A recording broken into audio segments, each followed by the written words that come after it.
یہ گمراہیاں جو ہمارے ہاں گھر کر رہی ہیں، اس کا علاج کرنے کی ضرورت ہے۔ اعلیٰ حضرت رضی اللہ تعالیٰ عنہ نے شرطیں لکھ کر کے رکھی ہیں کہ کس سے بیعت کرو گے، کس سے نہیں کرو، کیونکہ سب سے زیادہ یہاں گرنے کے چانسز یہاں ہیں۔ یہاں اندھا دھند یقین کیا جاتا ہے، پیر کی بات پر ایسے آنکھ بند کر کے یقین کرنے کا رواج ہے ہمارے درمیان۔ اس لیے شیطان اس چور راستے سے اندر آتا ہے کہ سارے مریدین آمنا صدقنا کہیں گے۔ میرے عزیزو، یہ بات میں اپنے لیے بھی کہتا ہوں، آج اگر مجھ سے بھی کوئی بیعت ہے، میرے ہر اس مرید سے بھی میں یہ کہوں گا، اس وقت تک تمہاری بیعت قائم ہے جب تک میں شریعت پر قائم ہوں۔ جب تک میں شریعت پر قائم ہوں اس وقت تک تمہاری بیعت قائم ہے۔ اگر مجھے شریعت سے ذرا برابر ہٹا دیکھا، میری بیعت توڑ دو، بلکہ خود ٹوٹ جائے گی۔ یہ بات اس لیے عرض کر رہا ہوں کہ شریعت کے ترازو میں ہر ایک کو تولو۔ میں دوسروں کے متعلق نہیں کہہ رہا، مجھے خود تولو۔ جو مجھ سے بیعت ہوا ہے اس مرید سے بھی میں کہوں گا کہ شریعت کے دائرے، یہ نہیں کہ میرے پیر نے کہہ دیا آنکھ بند کر کے، جیسے آج کے لٹھو مرید ہیں کچھ، پیر صاحب نے کہہ دیا نہیں ہونا ہی ہے انہیں، نہیں، پہلے پرکھو اس کو کہ پیر نے اگر حکم دیا ہے تو رسول پاک کی شریعت کے مطابق دیا کہ نہیں دیا۔ مفتی اعظم ہند رضی اللہ تعالیٰ عنہ اپنے ایک مرید کو ٹکٹ لانے کے لیے بھیجے اور وہ ظہر کی نماز قضا کر گیا۔ عصر کے ٹائم پر پہنچا تو سب سے پہلے مرید سے یہ پوچھا کہ ظہر پڑھی تھی کہ نہیں پڑھی تھی، ظہر تھی یا جمعہ کی تھی؟ اس نے کہا لائن میں لگا تھا، چھوڑ کے جاتا تو پھر لائن ٹوٹ جاتی اور ٹکٹ بھی نہیں ملتا، آپ کا چھوٹ گئی۔ تو آپ نے جلال کا اظہار کیا، ٹکٹ پھینک دیا۔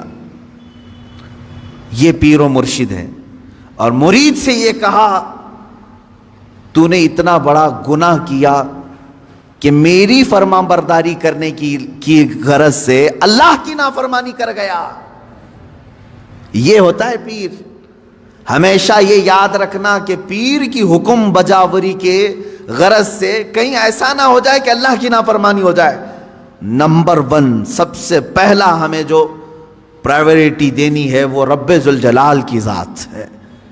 حتیٰ کہ میں نے ایک روایت یہ بھی سنی، بڑے بزرگ عالم دین ہیں، میرے والد گرامی خود سرکار مفتی اعظم ہند سے بیعت فرماتے ہیں، ایک بار آپ تشریف لائے تھے ایک مدرسے میں، نماز پڑھ رہے تھے ظہر کی، گرمیوں کے دن تھے، علامہ صاحب نے بھی اس کو بیان کیا ہے۔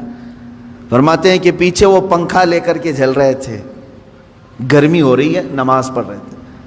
مفتی اعظم ہند رحمۃ اللہ تعالی، میں سچے پیروں کی بات کر رہا ہوں میرے عزیزوں، سلام پھیر کر کے اس کا پنکھا کھینچا اور پھینک دیا اور کہا کیا کر رہے ہو؟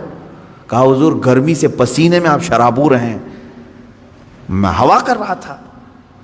تو آپ نے کیا فرمایا جانتے ہیں؟ کہتے ہیں میں خود اللہ کی عبادت میں تھا، اللہ بادشاہ اعظم ہے اور اس کی عبادت کرنے کے وقت بندہ غلام ہے، کیا یہ کسی غلام کے لیے لائق ہو سکتا ہے کہ غلام کی بھی خدمت کی جا رہی ہو؟ جب وہ بادشاہ کی عبادت میں لگا ہو تو غلام کی خدمت ہونی چاہیے۔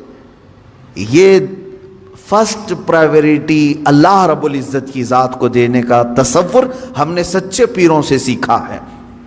یہ نہیں کہ نماز چھوڑو، پیر کی عبادت میں لگا ہے، سب جنت دلا دے گا۔ کہاں کی جنت دلائے گا؟ کون سی جنت دلائے گا؟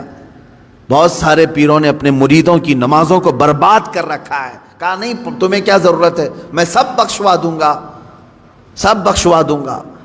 جو پیر ایسا کہتا ہے اسے قبرستان لے کر کے جاؤ، جو بھی مرید مرے اس کے ساتھ دفن کرو، اسے بٹھاؤ اس کے ساتھ، منکر نکیر آنے والے پیر صاحب بیٹھو یہاں پر، جب تک پورا حل نہیں ہوگا اٹھ کر کے نہیں جانا، دیکھتے ہیں تمہیں یہ قبرستان تک نہیں جا سکیں گے۔